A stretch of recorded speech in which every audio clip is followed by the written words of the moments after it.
మునుపడే నేను స్త్రీ శక్తి ఇచ్చాను.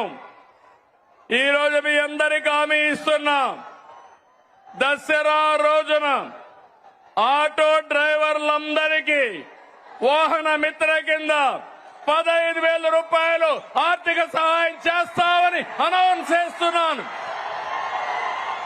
హ్యాపీనా? సంతోషమా అని అడుగుతున్నా. ఎన్నికల్లో చెప్పాం, ఎన్ని కష్టాలున్నా చేస్తాం.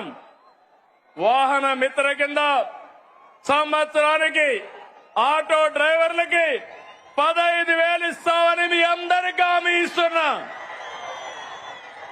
ఇది మంచి కార్యక్రమం అనుకుంటే గట్టిగా చప్పట్లు కూడా చెప్పండి, మంచి కార్యక్రమం అని. ఇది ప్రభుత్వానికి పేదవాళ్లపై నుండే ప్రేమని మరొక్కసారి మీ అందరికీ తెలియజేస్తున్నా.